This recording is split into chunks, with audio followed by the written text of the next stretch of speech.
ġentilment napprezzaw jekk dak li jkun jitfi l-mowbajl jew inkella jagħmlu silent. Nilqawkom għal din it-tieni taħdita għal din is-sena organizzata mill-Akkademja tal-Malti. L-ewwel taħdita li organizzajna din is-sena kienet minn Dr. Noel Buttigieg. Is-suġġett kien Mamo u l-ikel u llum nistgħu ngħidu li għandna suġġett totalment differenti.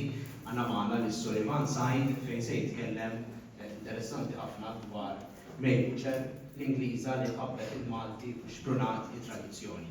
Kif tafu, Ivan huwa impjegat fl-Unjoni Ewropea, inkarigat mit-traduzzjoni, li joħsib ukoll ma' sħabu din ir-rivista, l-Aċċent, u f'dawn l-aħħar snin Ivan impenja ruħu anke biex itina storja ta' traduzzjoni. U sekwit jaqbad diversi suġġetti u ifakkarna ħares ftit vera lejn kif dak is-suġġett ġie trattat jew ġie tradott tal-Malti jew għal-ilsna oħrajn minn awturi vari.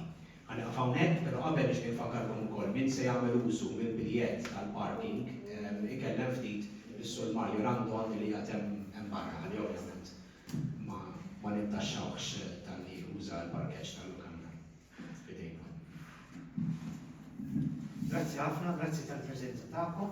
Grazzi wkoll l-Akkademja tal-li stidintni nagħmel il-taħdita. Kif qal Sergio jien traduttur ma' l-Unjoni Ewropea, obbligat li nagħmel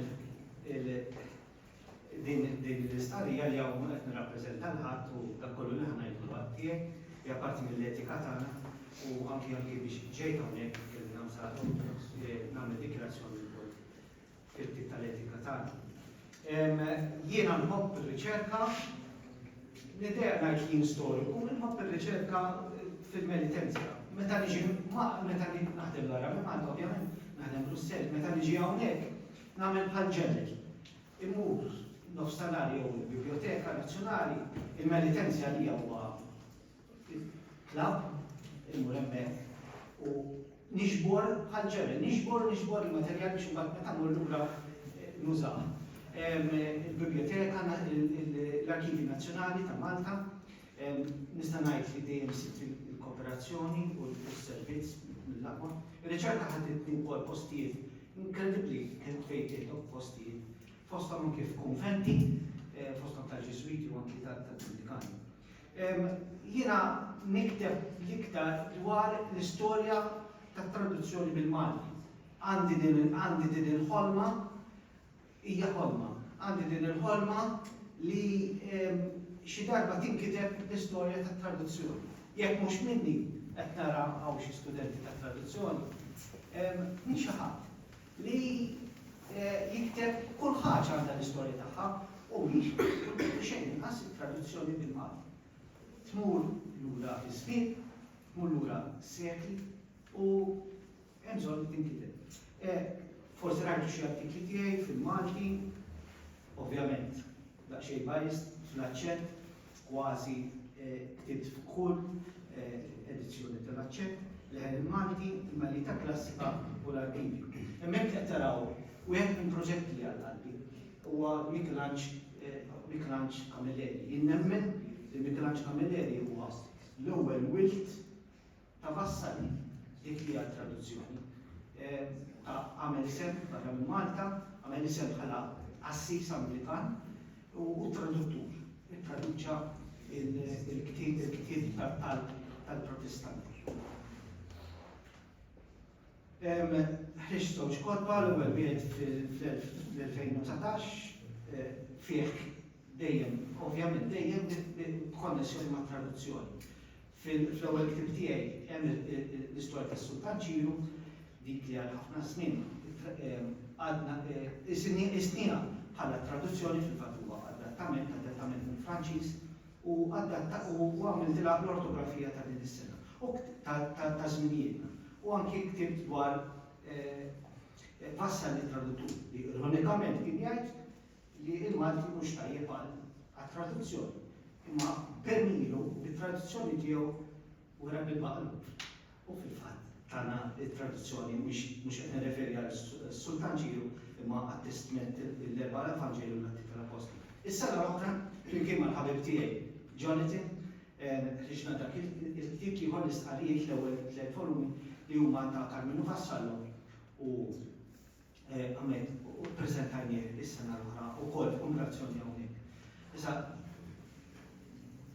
daqsxejn mument ta' pubbliċità permettuli dejjem nippromovi l-aċċent kull fejn imur u mhux se nonqos din is-sena li ġejt mitlub li nkun editur tal-aċċent. Jien aċċettajt mill-ewwel, però tlaqt ukoll il-part tagħna Dr. Helga Zara li ma nkunx waħdi ma infatt ħankunu żewġ edituri. U ħankun ma' Paul Zara, l-kollega u l-ħabib tiegħi hawnhekk qed nippreparaw edizzjoni interessanti ġaġbarna l-artikli qed nimmiraw li sa Settembru noħorġuh. Ħan inkludu għadna ma nafux se nsejħu supplement jew extra pages jew appendage li jagħti ġieħ li żewġ ħaddiema tal-Malti. Aħna sejħ niglu ħaddiema tal-Malti daw tagħna romanzi saħansitra kanzunetti għamlu isem fix-xanti pubbliku bil-Malti, wieħed jelaq 50 sena mejjed is-sena u liħor għandu 35 sena bil-ħajja u ħantu ġien tawna traduzzjonijiet u hemm konnessjoni wkoll mar-riċerka li għamilt li ħadd tidher ukoll fl-aċċent. L-aċċent jekk tridu l-aċċent huwa jitqassam xejn jekk triduh instantanjament kemm tagħmlu l-aċċent Philippine Commission fil-Google m'hemmx għalfejn tużaw iċ-ċer bil-Maltija, jew kellek tibgħu kopja ibagħtulna email u tirċivuh xejn. Mela niġu għadna mhux fuq mejn ċer imma meta l-Akkademja tal-Malti stidnitni biex nagħmel talk nagħti taħdita, f'moħħi kelli titlu ieħor. Meta it-titlu kien żewġ Ingliżi li ħabbew u stinkaw għal-Malti. U f'moħħi kelli propju lil May Butcher u lil John Hogan Frere. Issa aħna li aħna nitlet għal-Malti, il-John Hogan Frere nafuh l-ewwel nafuh bil-ktieb Migranton Vassalli u żmienietu tal-Lin Cremona u wkoll May Butcher. Issa, il-bniedem li jaqqat it-tnejn huwa propju Nino Cremona. U jien nixtieq nagħti insellimlu minn hawnhekk. Dan il-bniedem li tagħna ħafna fil-Malti kien kolonna propju tal-Akkademja tal-Malti. Dwar John Hogan Frere, tagħna paper barra li tagħna informazzjoni dwaru fil-Migranton Vassalli u żminietu. Nafu li kien John Hogan Frere li għala mill-faqar u mill-miżerja lill-vassalli. John Hogan Frere, Nino Cremona, tana paper fl-1966 dwar John Hogan Frere.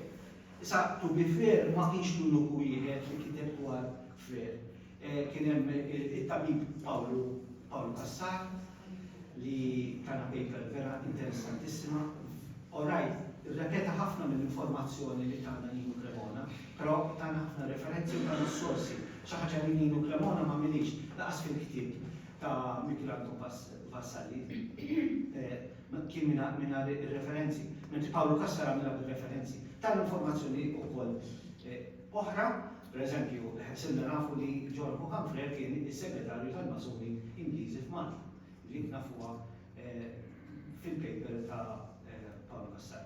Però bniedem awtorità fuq John Hogan Frere kien Dr. Donald Sultani. Dan biex nkunu fair. Però Nino Cremona barra tagħna ġan fuq John Hogan Frere tagħna wkoll fuq May Butcher. Jiena il-waħed nitkellem fuq May Butcher, jien sibt biss żewġ artikli dwarha, wieħed in memorja li ma kienx iffirmat, però jien naħseb li kitbu Nino Cremona. U ieħor artiklu dettaljat li kitbu Nino Cremona. Nino Cremona tagħna ħafna ma kienx jiżżewweġ da. U dan id-dera iżżewweġ il-Malti. Meta darba l-imħallef Harding kien propju dak li mexxa l-Kummissjoni biex saru it-traduzzjoni tal-leġislazzjoni. Għaliex Nino Cremona fi żmien ġara Strickland first kien inħatar traduttur. Għalhekk tħalt u riċerkajt dwar Nino Cremona. Dejjem it-traduzzjoni tmixxini.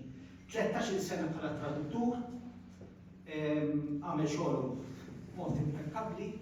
Tana terminoloġija, per eżempju, tana żewġ listi ta' terminoloġija, waħda marbuta mal-baħar u s-sajt, u l-oħra tana terminoloġija dwar l-agrikoltura mill-Malti għall-Ingliż. Dawn kienu dettaljati u tajbin mod xjentifiku. Per eżempju, il-moħħriet, mhux biss tagħna it-terminu tal-moħħriet, imma il-moħħriet pinġieħ u qabad biċċa mill-moħħriet u tagħna terminu għal kull biċċa tal-moħħriet. Li daqshekk kien dettaljat Nino Cremona. Nino Cremona naħseb ta' ħajtu għal-Malti u naħseb jixraq li nagħtu insemmu mhux biss għax issa matul dan il-lecture ħanamlu ħafna referenzi għalih, ovvjament, għax hu kien dwar mejn ċerper mhux biss, issa naraw. Mela, kif għattilkom? Dak li naf fuq mejn ċerti tal-li nafuħ minn Nino Cremona. U skont Nino Cremona kienet waħda mill-aqwa ħbieb ta' kittiba tal-Malti. U tal-Malti. Ftit kellna ħala fost dawk in-nies li jozzew studjaw u koltivaw l-iktar fost nies Ingliżi fil-150 sena li taħt il-bandiera tagħhom. Jien ċert li fil-kelma ftit kien qed jinkludi wkoll il-John Hookham Frere għax John Hookham Frere bis-saħħa tiegħu wassal li sar professur tal-Malti u bis-saħħa tiegħu daħal il-Malti fl-iskejjel ma mejdu ta' verament ħabbitu u għamiltu qisu tagħha. Issa naraw kif. Ftit biografija dwar May Butcher, din ftit biografija di ma nix ħafna twildet l-Ingilterra, l-Renju Unit, missiera kien il-Kolonel Henry Townsend Butcher fil-fatt miet waqt l-azzjoni fl-ewwel gwerra dinjija, għexet diversi pajjiżi, qatt ma marret skola u kull ma talmetu l-dar. Issa din qatt ma marret skola jien naħseb kienet kellha xi forma ta' homeschool. Naħseb kienet ta' Fordja li kien ikollha l-għallim id-dar. Ma u x'inhu li qatt ma marret skola, però studjat il-Franċiż, Italjan, il-Ġermaniż, ir-Russu u l-Malti. Mhux biss kienet iddoq il-pjano u anki kienet tiddekora il-kodba. Waslet Malta fl-1932. U hawnhekk ħana minna pawża storika biex nifhmu iż-żmien propizju li kien għal Malti kien id-deċenju ta' tletinijiet kien verament importanti. Mela, id-deċenju ta' tletinijiet kien żmien tad-deb għal Malta. Mhux l-1932. Ħanibda bil-negattiv u mbagħad inkompli bil-pożittiv. Fl-1932 jitla gvern ġdid, gvern nazzjonalista, wara li kien waqa' il-gvern ta' Strickland. Dak li ovvjament ħadd xi miżuri mhux xi ħafna miżuri favur il-Malti. Issa, tajjeb li nżommu di majnija l-istampa. Dak kien gvern magħmul minn żewġ ferat jew żewġ partiti ħanamlu hekk. Kien hemm il-First Minister li kien seru wkoll il-Sud u bad kien hemm Nerik Mizzi. Issa, Nerik Mizzi fil-verità kien il-Ministru tal-Agrikoltura. B'xi mod ad interim kien il-Ministru tal-Edukazzjoni. X'ġara eżatt kif laħaq Nerik Mizzi propju ipprova jittaljanizza l-ortografija u l-alfabet Malti.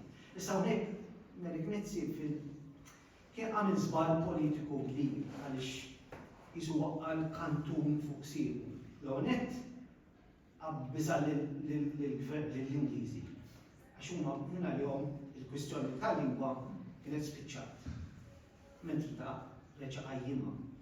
U it-tieni żball li jagħmel kien hemm propju ministri fih dan l-istess gvern li ma qblux miegħu. Mhux biss, imma kien hemm nazzjonalisti prominenti li kienu favur il-Malti. Herbert Kanavi jsemmi, pereżempju, Herbert Kanavi tifsu kien juża l-Malti. Pero Herbert Kanavi jsemmi pereżempju il-Gross, il-Missier u il-President u Mussi Bonnici. Jsemmi li Anastasio Pushkin, minn poeti, ewlenin ta' żmien. Jsemmi wkoll il-Użar Prifra. Jgħid, u Herbert Kanavi jgħid urdom kan l-aġir. Pero mhux biss, wieħed mid-deputati li telab propju f'antik il-leġislatura kien Gustavo Sodġ.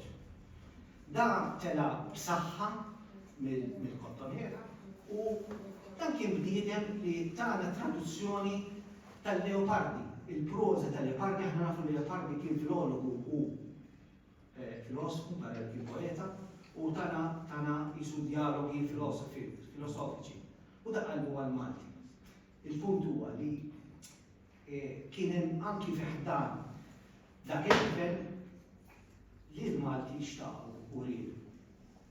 Nagħlaq din il-parti negattiva dwar il-Malti għax id-deċenju ta' snin 30 verament huwa deċenju sabiħ. Fl-istess perjodu żgħir tkeċċiet l-aqda tal-Malti l-Università mexxija minn Sajton ta' kellu battibek ikraħ ma' rettur, però sentej wara l-aqda tal-Malti deġa taħlet ġewwa l-Università u l-kampus tal-Università. Issa, dak huwa l-parti negattiva għattilkom 32-33 kienet il-żmien mhux tajjeb għal-Malti. Però il-deċenju ta' żmien 30 kien deċenju sabiħ għal-Malti. Jibda bil-1930 u liet in-Nanna Verut fl-Amerika. Jiġifieri wieħed mill-aqwa romanzi. Però mhux biss. Wara li il-Gvern Ingliż xogħol anke il-Gvern Nazzjonalista u rtira l-Kostituzzjoni, wara li ipprova kien hemm jinbidel dak l-ortografija mill-ewwel ta' Jannar 1934 reġa' daħal l-ortografija u l-grammatika tal-aqda kittiba tal-Malti. Dik kienet l-ewwel ta' Jannar mill-ewwel.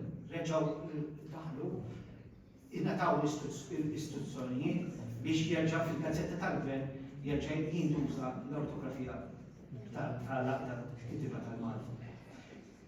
Issa, nafu wkoll 1934 il-Malti ġi rikonoxxut bħala lingwa uffiċjali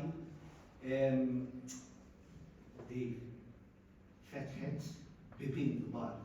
L-għonet il-qrati u il-ċivil kien kollox bil-Malti. In-nies ta' ċivil ġew obbligati li jistudjaw il-Malti. Ovvjament il-grammatika tal-kittiba tal-Malti kienet is-sis ta' kollox li kien jiġri, kien perjodu fjorixxenti, sabiħ, li mill-lat letterarju, per eżempju, hekk nieħdu l-1938 biss, naraw li Vassallo, Carmelo Vassallo, ħareġ Mirjam. Giuseppe Bonnici ħareġ Anġli tal-Biket. Naraw wkoll taħt 3 sartniet ta' Giuseppe Apollin.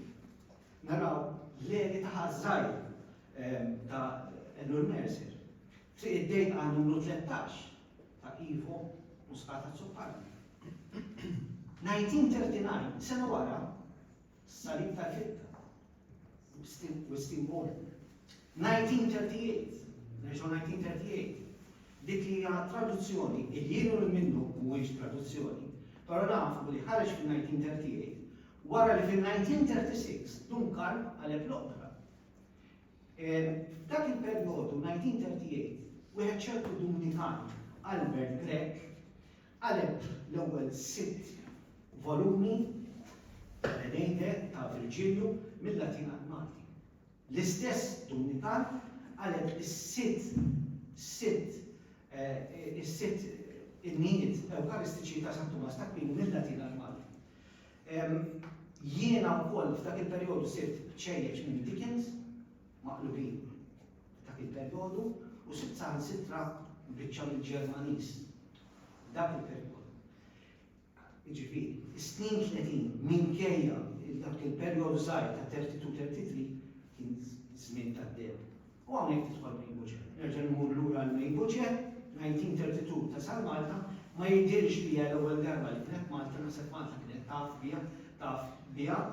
I naħseb għal ħabba l-klima kienet fittex il-Mediterran, kienet l-Italja, naħseb ħabba s-saħħa u l-klima u s-saħħa tagħha għażlet u mbagħad fit-32 kienet qajjem rasu l-faxxiżmu ġiet lejn Malta lejn kolonja Ingliża u ġiet u s-settilja hawnhekk. Però ma naħseb kien ġiet l-ewwel darba, naħseb fit-Tfulika kienet tafja il-pajjiż.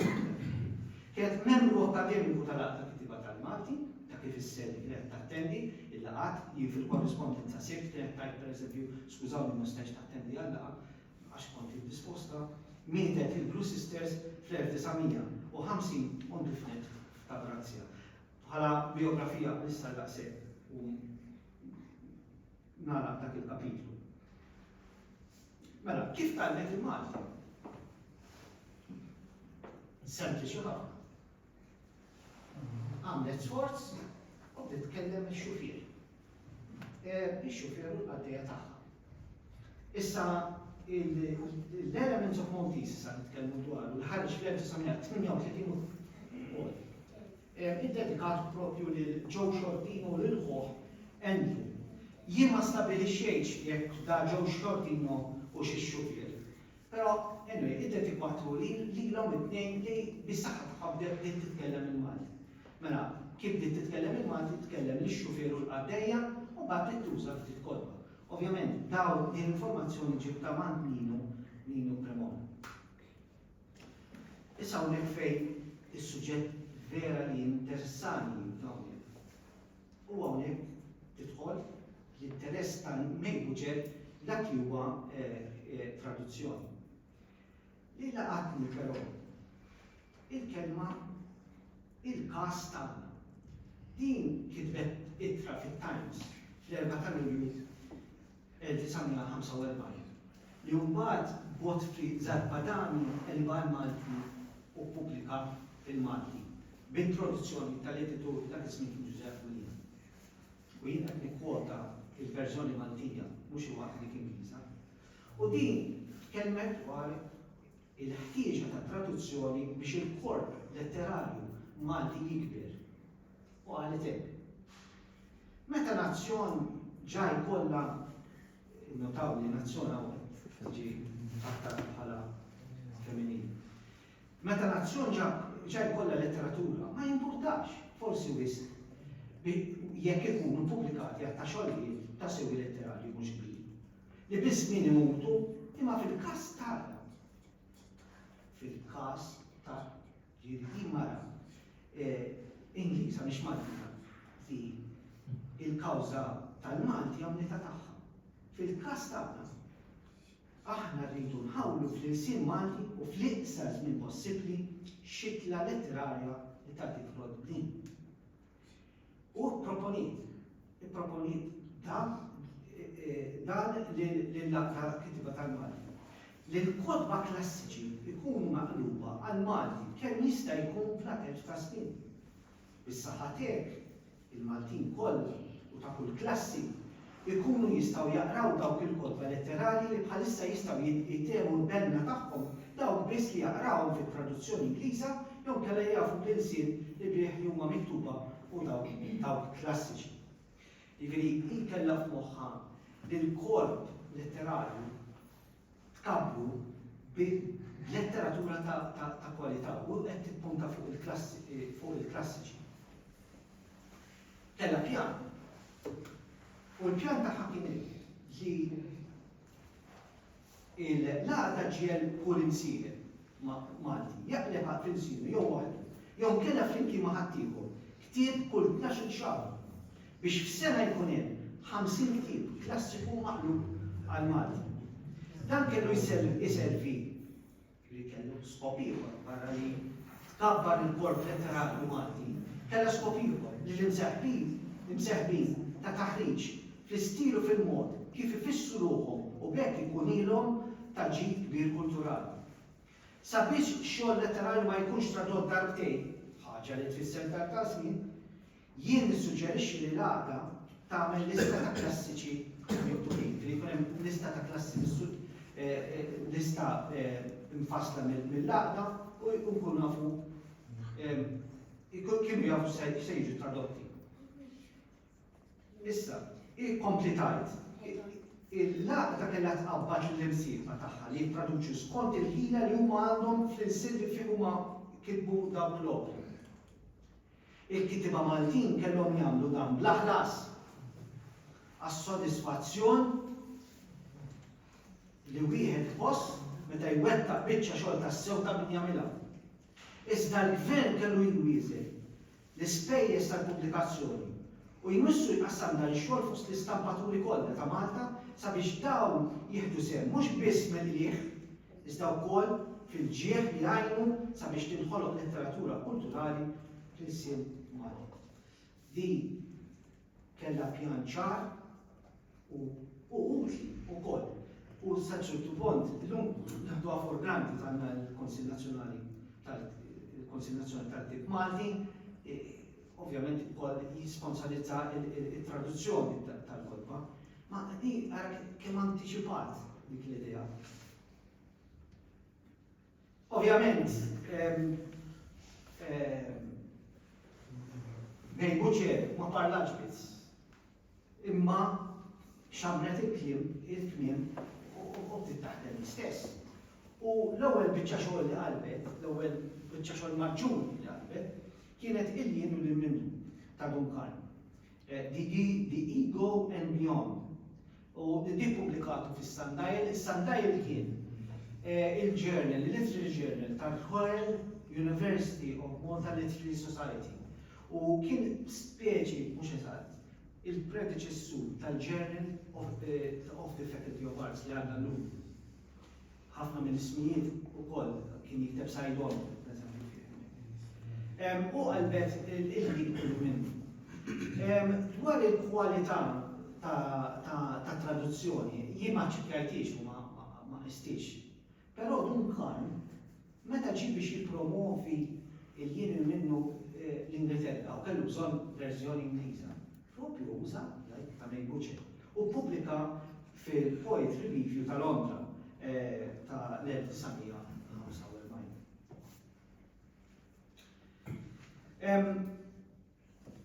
Għattilkom li May Buċer kienet tafx qed tagħmel u fl-introduzzjoni meta pubblikat jien minnu fil-Sundial ħadet kwotazzjoni propju minn Venerabli Bede li għalija jien kważi qed nara Umberto Eco hawnhekk jgħidilna meta għalilna isma' translation is never perfect, korreġini Claire.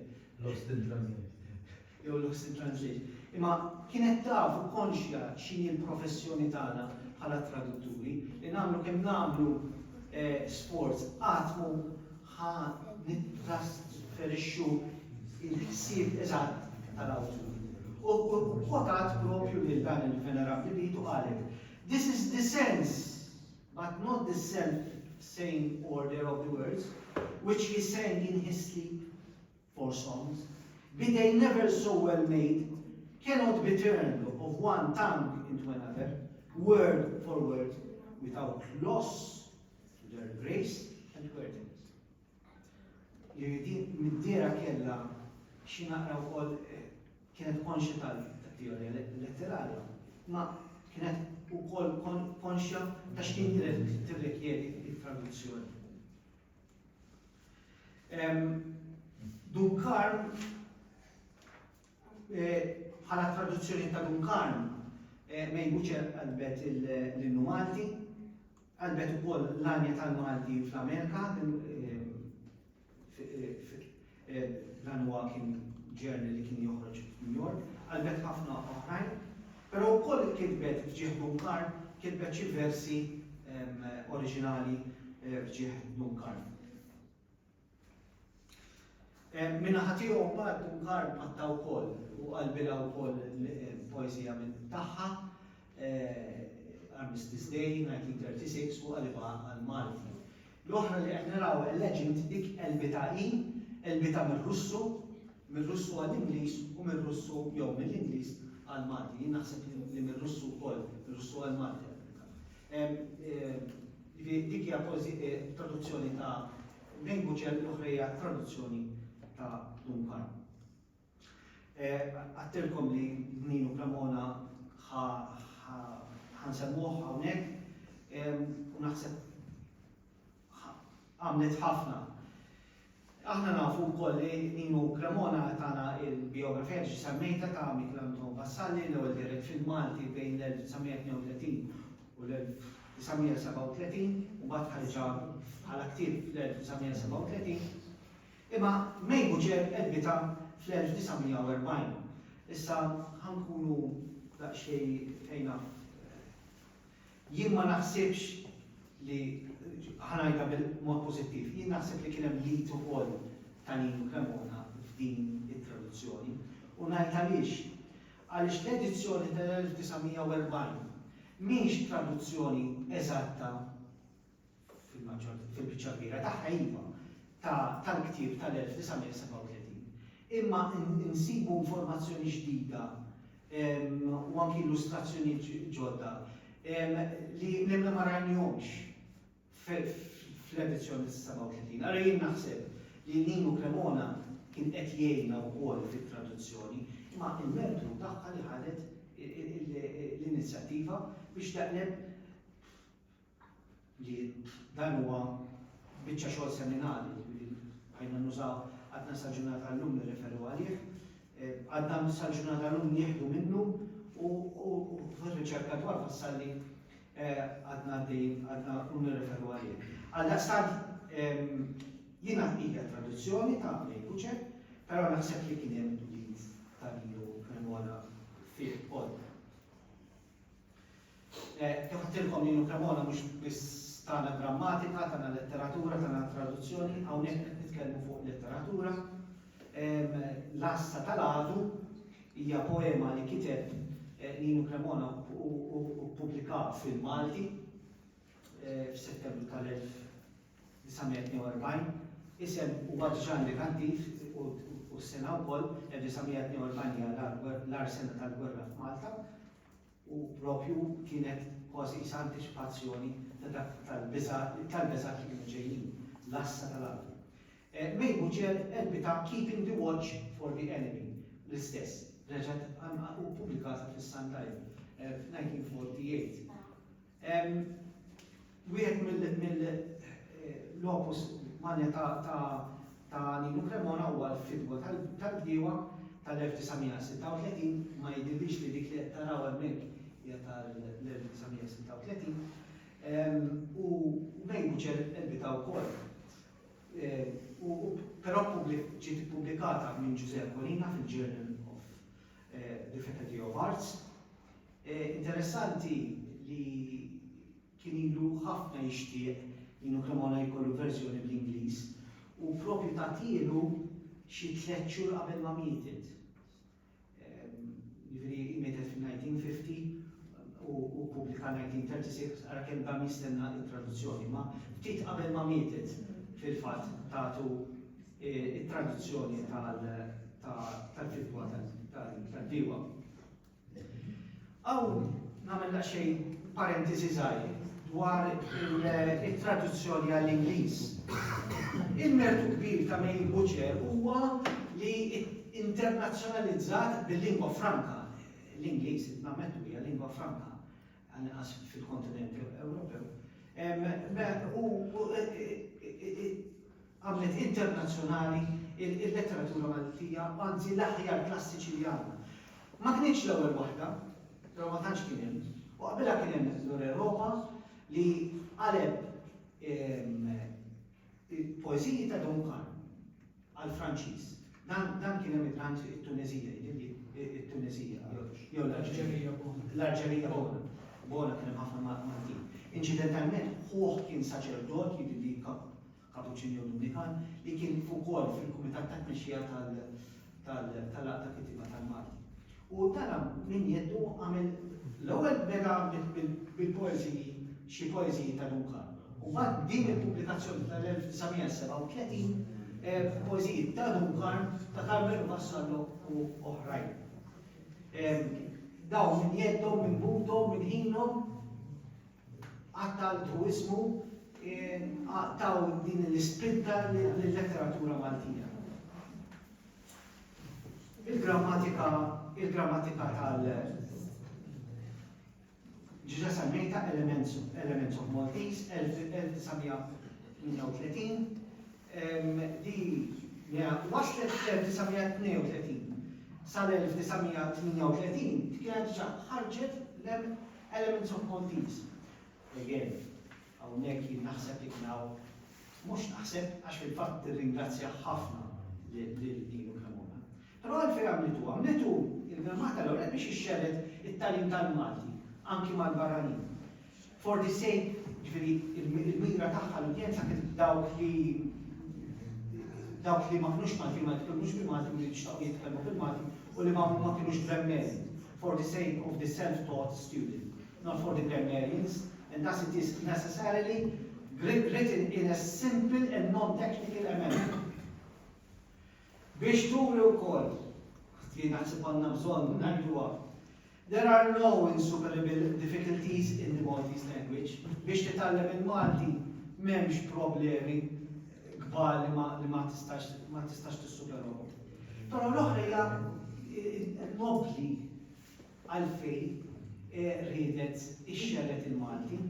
I hope, therefore, that it may help to widen popular interest in one of the most ancient of living languages, since there is no better way of inculcating friendship and understanding between nations, and especially between members of the same great empire, than by learning to speak each other's tongue. Talmet il-Ġermaniż, talmet il-Franċiż, Ifrajna talmet il-Russu u talmet il-Malti, għax propju kellha tal-iskop ta' paċi li tifhem il-kulturi ta' popli oħrajn. Da sar il-Elements of Maltese kellha żewġ għajnuniet importanti. Waħda kienet mill-gvern.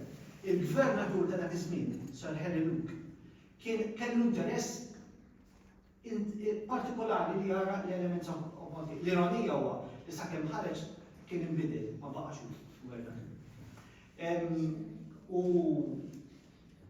il-gvern Ingliż fil-fatt xtara xi numru qatt ta' kopji biex jisaħħa u anki sponsorizza din ġiet pubblikata minn Oxford u kienet on time.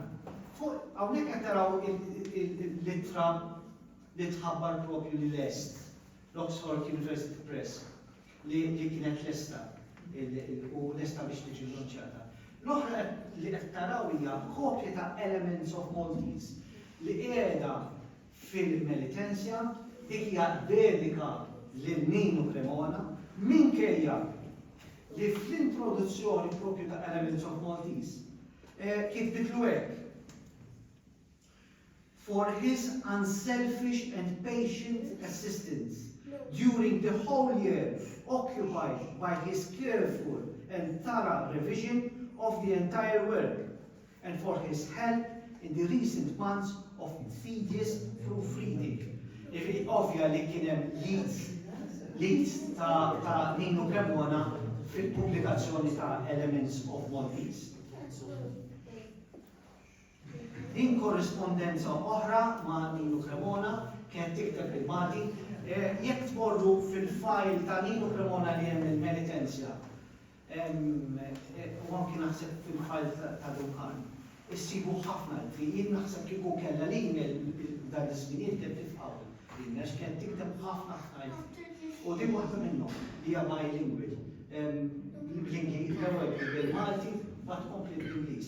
Wara kemm kienet nies biex ta' sellili għal tajju Sevilla għall-Aquilina u għall-oħrajn. Kienet metla sew tal-taċċiki tal-Malta. Mela, aħna nafu bis-saħħa tal-Monsignor Kamsan, dak li tagħna l-istorja tat-tradizzjoni tal-Bibja, li propju fl-1930 il-Protestanti reġgħu taw tentattiv biex jittraduċu il-Bibja bil-Malti. U dak kellhom żewġ tradutturi Maltin, fil-fatt Joseph Morin li kien reliġjuż Malti li ma baqax u mal-Protestanti propju u għenhom biex jagħmel flimkien ma' Michael de Gabriele biex jgħinhom jittraduċu il-Bibja.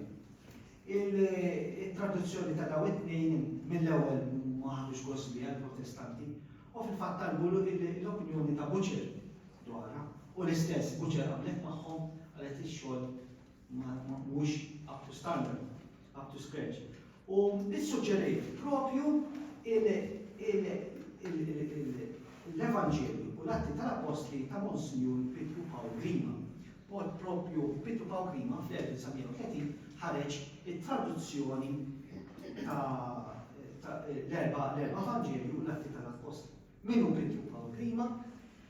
Intom tafu li il-Bibja Sajdon, il-proġett Bibja Sajdon, bdiet bit-tlieta min nies. Sajdon, Alfons Maria Gallia u propju Pietro Paolo Grima. Il-ftehim kien li Sajdon jibda mill-bidu mill-Testament il-qadim jibda jittraduċiju Alfons Maria Gallia u Pietro Paolo Grima jittraduċu il-Testament il-ġdid.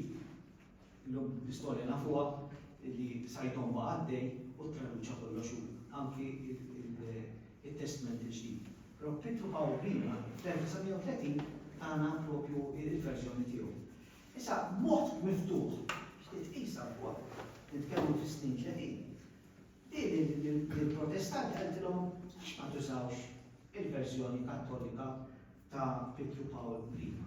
Qedhom jien lest ninadatta għall-ortografija propju tal-Aqta Kittifa tal-Malti. Fil-fatt bdiet u għamlet bdiet mill-Evanġelju ta' San Luqa. Fejn waslet ma nafx hekk u ma jidhirlix li qatt ippubblikaw. Hemmhekk qed naraw il-verżjoni ta' Monsignor Grima. Dik hija l-verżjoni ta' Monsignor Grima, dik għal l-Evanġelju ta' San Luqa, ma nafx għaliex minkejja li kienet ilha diġà l-ortografija mill-1924 meta kien traduċa fl-1930 mużax l-ortografija tal-Aqta Kittiba tal-Malti, ma nafx għaliex. U għandu ortografija italjanizzata ħafna. U għalhekk għaltilhom isma' il-lest li naġġorna l-ortografija tal-Aqta Kittiba tal-Malti. Mela, sfida ta' riċerka, mela di tħajret kif ħarġet l-Elements of Maltese, di tħajret tagħmel vokabularju u l-istess approċċjat lill-gvern għal biex jgħinha, di darba il-gvern Ingliż kien jisu iżjed reluctant li jgħin. Anyway, u damet xi 10 snin taħdem fuq dan il-vokabularju. Però wieħed mill-kondizzjonijiet li għamlet il-Longman Green hija riedet li il-gvern tal-ġurnata jassigura ammont ma kbir li ma nistax nemmen li kif seta xi 10,000. L-gvern jixtri xi 10,000 kopja ta' dan id-dizzjonarju qabel ma jistampaw. Kien hemm ħafna prokrastinazzjoni u l-proġett qatt ma sar. U fil-fatt qatt ma ġie dan id-dizzjonarju qatt ma ġie ippubblikat. Hemmhekk li qed naraw propri hija steżura li għamlu stess il-Longman. Dik sibta fil-Arkivi Nazzjonali. Għax hemmhekk sibt ħafna korrispondenza wkoll ta' Buċer. Dal-proġett qatt ma sar u jien qatt ma sibtu. Proġett ieħor huwa it-traduzzjoni mill-Ġermaniż ta' Emil, ta' Kastner, fil-fatt kien wieħed mill-awturi ta' tfal importanti qabel ma tela Hitler, ovvjament. U daw wieħed mill-kodba tiegħu, Emil. Di qelbitu mill-Ġermaniż għal Malti. Jien ma sibtux. I qed tgħid, ipprovajt anke Arnold, ipprovajt nfittxu għax di qalet li kemm id-dizzjonarju u kemm il-traduzzjoni ta' Emil ħallithom f'idejn propju il-papà ta' Arnold, Albert M. Cassola, fiċċejniju, jien iktar li xtaqt insib ngħid il-verità, il-traduzzjoni ta' Emil. Ma sibtux. Di qed nagħti sfida lill-istudenti ta' traduzzjoni u tal-Malti forsi jsibuhom. Naħseb għad hemm imkejjen oħra li imur. Forsi nerġa' mmur nattakka il-National Archives of Malta. Imma ma sibtomx. Però istess qalet u anki Nino Cremona li tagħtom lill-Albert M. Cassola. Issa, Albert Cassola tagħna multi-easy stages, Grammar for Beginners. U l-ewwel edizzjoni għandha introduzzjoni daħla ta' May Butcher. L-istess ktejjeb ukoll jinkludi vokabularju. Issa jekk Albert Cassola ħadhomx minant May Butcher ma stajx nistabbilixxiha u ma stajx insib konnessjoni. Imma insinifanti wkoll li propju l-ewwel edizzjoni tal-ktejjeb ta' Albert M. Cassola Multi-Easy Stages, Grammar for Beginners, kien hemm kellha daħla ta' May Butcher. Interessanti wkoll li din il-grammatika Grammar for Beginners ta' Cassola daħlet xi 8 edizzjoni. Baqgħet għaddejja sa 8 edizzjoni, li kienet popolari. Din nagħti sfida lill-istudenti li nipprovaw insibu dawn iż-żewġ biċċiet xogħol. Naħseb għandna ċans iżjed li nsibu però ir-romanz mill-Ġermaniż. Qed noqorbu lejn it-tmiem ta' dan il-lecture u biex nagħlaq ngħid x'kienu l-kisbiet ta' May Butcher. L-ewwel li rabtet isimha mal-Malti u Malta. Incidentalment fil-Clean hemm trid isimha Trip May Butcher. Però jien minni ma nistax nimmaġina li qed niktbu l-istorja ta' traduzzjoni bil-Malti u ma nagħmlux referenza għal May Butcher. Għax għamlet kontribut kbir u ħaqqa li tissemma. Għax verament kien kontribut altruistiku u anki solidu. It-tieni kisba li jiena li qiegħdet il-klassiċità il-jien minnu, il-fidwa tal-bdiewa, anki il-ħajja ta' Vassalli. U propju edithom fid-dinja letterali permezz tal-lingwa franka, l-Ingliż. Hemm ċans li iktar ikun hemm aċċess għalhom is-saħħa tal-Ingliż. Il-fatt li rabtet isimha wkoll ma' Oxford University Press, naħseb dan kienet kisbalja wkoll. Li l-Oxford University Press jaċċettaw li jippubblikaw lek ktieb naħseb li huwa xi ħaġa faċli. Incidentalment, it-traduzzjoni ta' John Hookham Ferry għamel Malta wkoll kienu pubblikati baqgħu jiġu pubblikati minn Oxford University Press sa' 1929. Naħseb li kisbet, però l-akbar kisba tagħha li għamlet da kollu f'ambjent maskili li kienet mara Ingliża, il-kawża mhix tagħha u daħlet għal biċċa xogħol ħadi f'ambjent totalment maskili.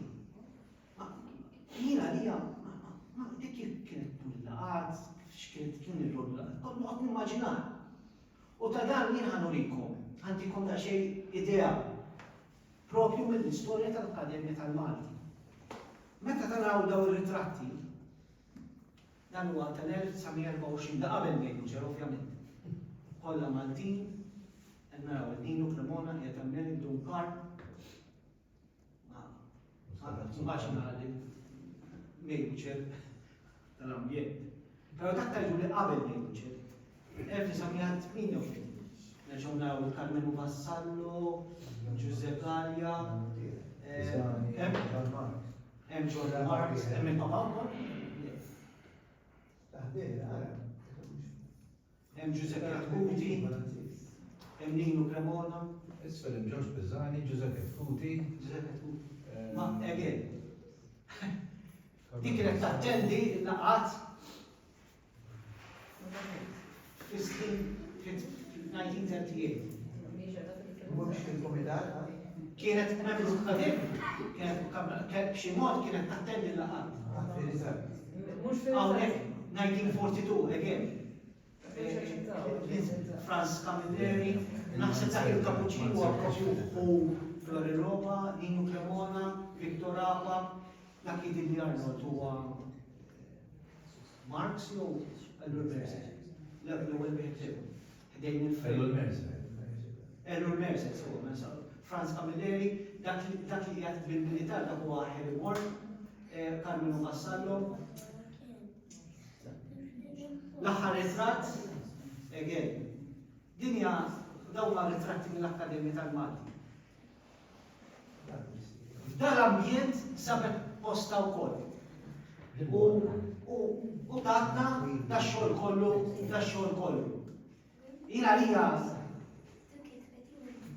għalija kienet mara li tat kontribut solidu u tamin ma ninsawix. Jien nispera dan inkiteb, dawn il-klim inkiteb fil-memorja fl-aħħar.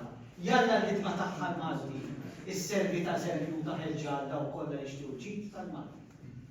U naħseb bħalissa dawn iż-żminijiet verament għandna bżonn dawn il-klim. Nirringrazzjakom ta' kollu li għad. U iktar jinsab fl-aċċent u nirgrazzi tal-li ġejtu u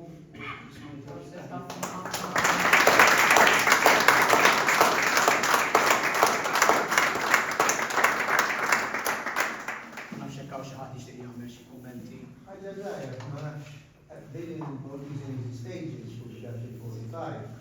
Dan kien joħroġ fit-Times waqt il-gwerra. Għalli jista' jkun l-partiti differenti. Għalli jista' jkun hemm xi ħied fl-artikli tas-Times jgħid semmi ġu ma nafx. Inti qed tirreferi għal dik il-challenge li tajt għall-isfida tajt biex tinsibu? These stages jistampak fil-45 għala ktir. Pero ħareġ fis-snin ta' qabel jidil matul il-gwerra bħala artikli fit-Times. 10 darbiet, 12 darba ma nafx kemm. Jista' jkun li hemmhekk mistieri semma xi ħaġa, qed tifhem l-amba tagħmiltu d-daħla hi. Forsi ma nafx. Ġiet tara Times tal-42 ma nafx. Emmin jien xtaqt vera anki kieku nsibu l-vokabularju. Però f'żewġ sorsi kemm Nino Cremona jgħidu, kemm hi stess tajt li semmi li Ma probabbilment Nino Cremona jgħidek għax jaqtlu però Nino Cremona kien magħhom ukoll. Kien magħhom ukoll. Sì, quindi in Cremona. ċaħat, nafxaw xi Inti għad li jemżon toilet ħakġi ħafna. Grazzi. Jemżon li xaħat jikteb l-istoria ta' tradizjoni. Jien parti minna ġaktif tal-istoria ta' nisa tradutturi Maltin. Li ġi publikat Routledge l-ktib tal-traduzzjoni. Ma' referenza li jgħu kol. Bicċa kbira fuq Bejbuġa, dik il-bicċa tal-kodba gbar, li jisemmijom ta' klassiċi kodba gbar, dak il-proġett, kien interessanti, nasseb kien hemm ma' kodba li ġew tradotti minna minn xi klassiċi ma baqax imbagħad fit-tul tal-proġett. Imma kienet idea ħajja. Però 1938 kienet tal-għal. Ġri dak li forsi nista' nixxerja il-kapitlu għax dik biex l-istorja ta' tradizzjoni tagħna. Nistgħu nibgħatu ħafna. Bl-Ingliż, 1938 kienet interessanti, però jidher naħseb li dak iż-żmien il-gvern stess biex jixpruna l-Malti kien jagħmel Sar il-konkurs fl-1935. Issa dawn ma kien hemm traduttur Luigi Portelli. Għallhom imma ta' xi ġifieri tagħmlu konkors għal-romanzi u ma nagħmlux wieħed għat-traduzzjonijiet. U dan Luigi Portelli fil-fatt tagħna traduzzjoni minn Dickens. Biċċa żgħira ma kienu żmijiet interessantissimi. Kien hemm lista ta' 50 film klassiku. Issa dik forsi mill l-istoriku ġo. Dal-kitba ma nafx Kella pjan. Kella pjan u hemm xi ftit minnhom. Għaxin nassuma naħseb li kienu ta' siġi kbir. Mhux bil-Ingliż biss. Ġermaniż, bro. Franċiż, Taljan. L-idea kienet kull għandu sena fil-lingwa barranija, jgħamlu traduzzjoni Tinvolvi il-membri, tinvolvi Min nitkellem bil-Taljan, nitkellem bil-Taljan. Di tal-Ġermaniż, per eżempju, di sibt biċċa minn Ġermaniż. U kien 1934, ma nix qed inkun eżatt, ma 1930s li biċċa minn Ġermaniż. Le, kien tradutturiju. Le, kien fervur kbir ħafna. Ma nħonx mistoqsijiet oħra nirringrazzjakom, grazzi ħafna tal-ġejtu, tas-sapportakom. Prosim. Thank you.